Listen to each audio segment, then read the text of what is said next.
Do you guys want to play some recycling trivia? Many of us have a basic idea of what goes in that blue bin. Name 2 things that you can put in your at-home recycle bin. Plastic bottles and cardboard. But sometimes it can get confusing. What do the numbers on the bottom of plastic containers mean? I have not a clue.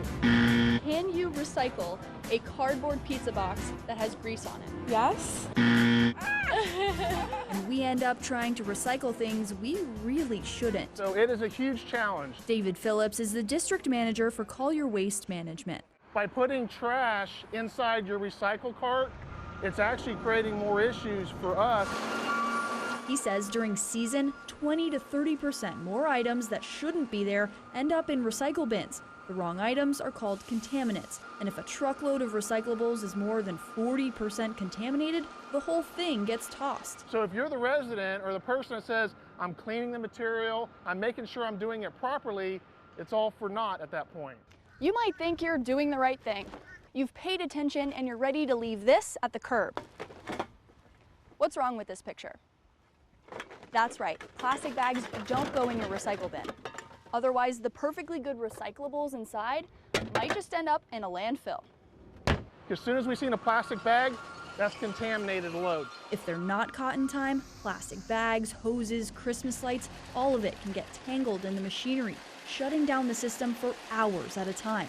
And Lorenzo Dates from Charlotte County Solid Waste says it's costing you money. And ultimately, the cost of having to stop that facility ends up at what you and I pay at the curbside. While contamination isn't the only factor that contributes to rising rates, it does play a part.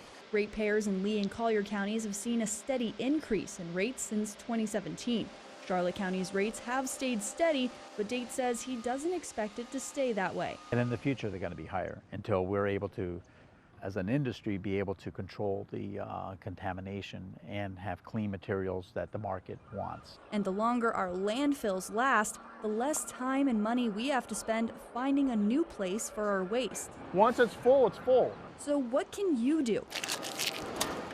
We geared up to find out. We're in the material recovery facility, also known as a MRF. Molly Schweers from Lee County Solid Waste says stick to the good stuff: paper, cardboard, glass, plastic containers, and aluminum. Here, those materials are all sorted and resorted before they're sold.